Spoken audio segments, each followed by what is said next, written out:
Hey everyone, welcome back to the channel. Today we're going to explore how to use prepositions of time to talk about when something happens, specifically the prepositions in, on, and at. Now I know these prepositions can be a little tricky, so I'm going to walk you through two simple approaches to help you understand how they work. And then we'll dive into plenty of examples to help you learn the common uses and phrases. So let's get started. First, let's go over the main points that we need to remember about each. The preposition in is used for periods of time. On is used for specific days or dates, while at is used to reference specific times on the clock or points of time during the day. In, on, and at can be tricky to get a hang of, but once you understand how they work, they become a lot easier to use. Let's look at two characteristics that we should be aware of before we go into the examples. The first one has to do with the length of time that each preposition refers to, with in usually referring to the longest period of time, at representing the shortest period, and on referring to a length of time that is more narrow than in, but not as precise as at. The second characteristic has to do with how specific they are. In generally refers to a very general time frame, while at pinpoints exact times or moments. So on this side of the triangle, we move from general to increasingly more specific. Now we have two characteristics about each preposition that can help us better understand the reasoning behind why we use them the way we do.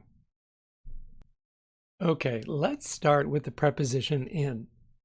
In is used for periods of time such as months or seasons, or even longer periods like years, decades, or centuries. I'm going on vacation in March.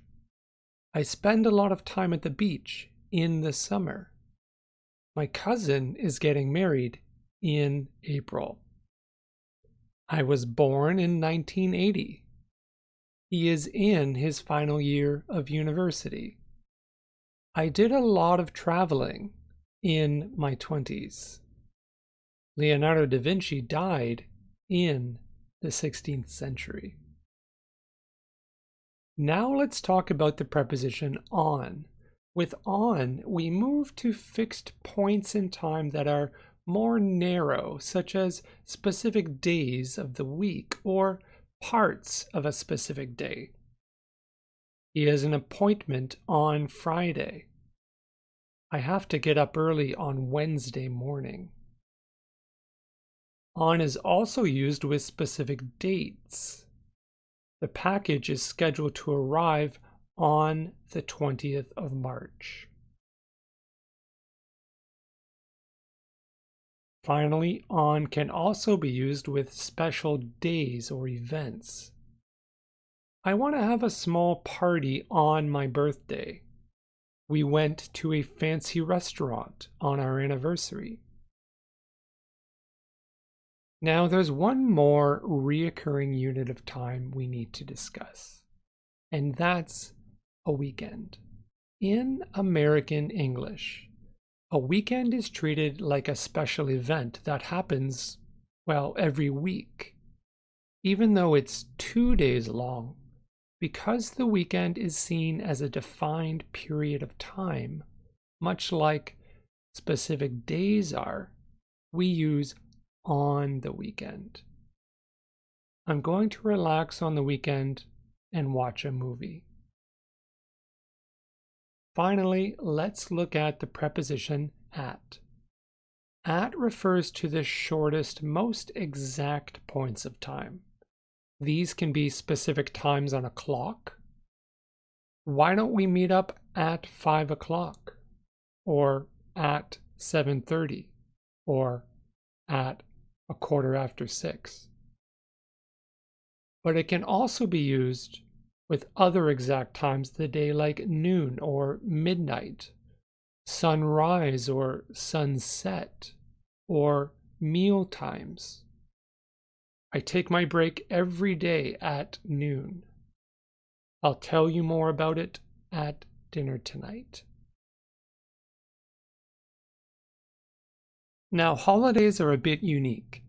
We just learned to use on with special days, and sometimes we'll hear native English speakers talk about holiday plans using on, but other times they use at.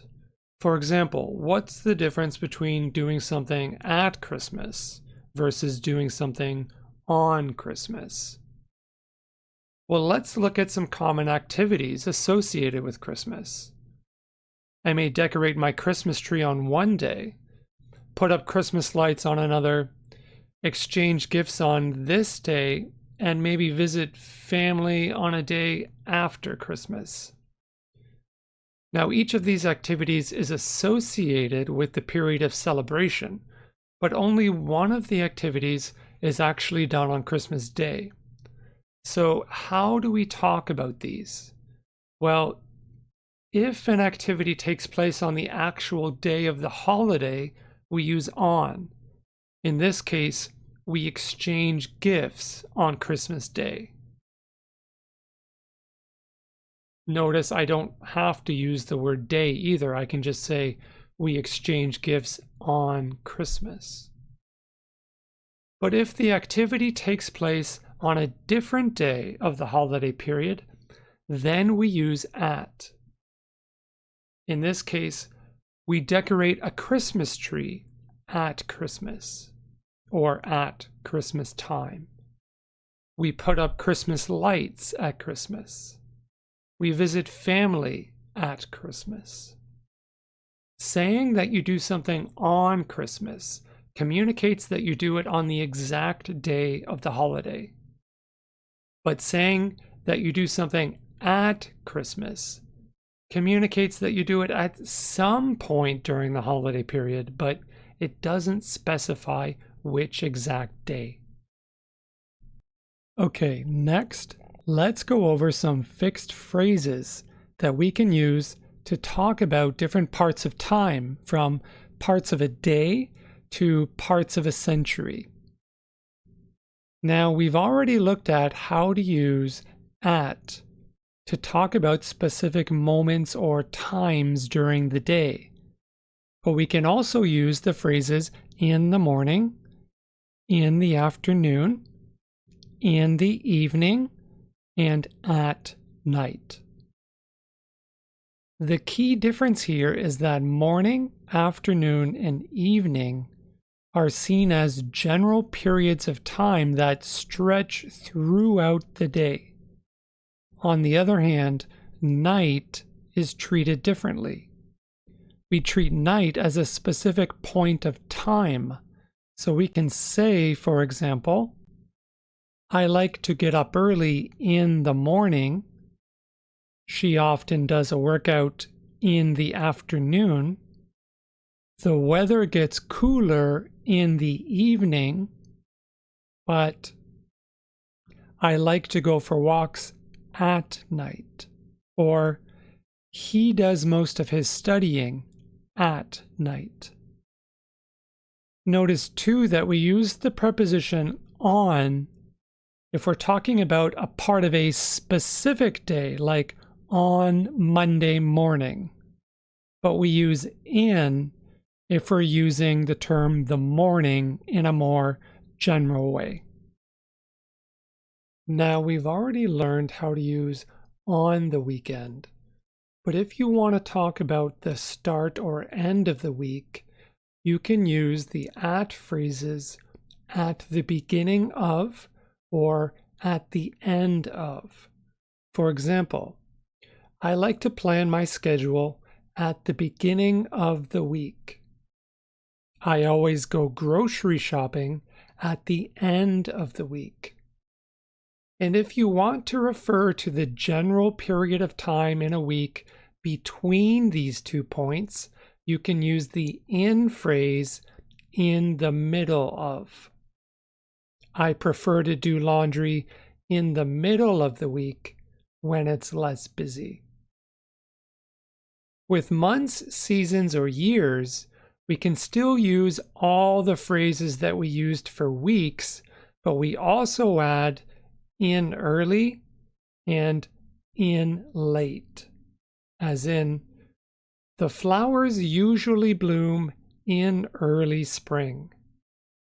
We usually get a lot of rain in late April. In early 2022, our company launched a new product line. These in phrases refer to a more general period of time around the beginning and end of a month, season, or year than the at the beginning of or at the end of phrases do. For example, if I said, I have a job interview at the end of March, I'd be referring to the interview happening around the last 1 to 5 days in March. But if I said, I have a job interview in late March, well, now I'm referring to a much wider range of days, somewhere around the last week or week and a half of March. For decades and centuries, we can use all of the phrases that we just used for months, seasons, and years, but we're going to make one tiny change and add the word the to in early and in late to make in the early and in the late. For example, the number of internet users began to grow rapidly in the late 1990s. Many people lived without electricity in the early 1900s. Finally, here are all of the timelines together, so you can see and compare how the phrases change and stay the same depending on the length of time being referred to. And for anybody who wants to practice, try to create some sentences using these prepositions of time on your own. Leave them in the comments section, and I'll make sure to give you some personalized feedback. Thank you very much for giving me your time today. Keep learning, keep growing, and stay curious. See you next time.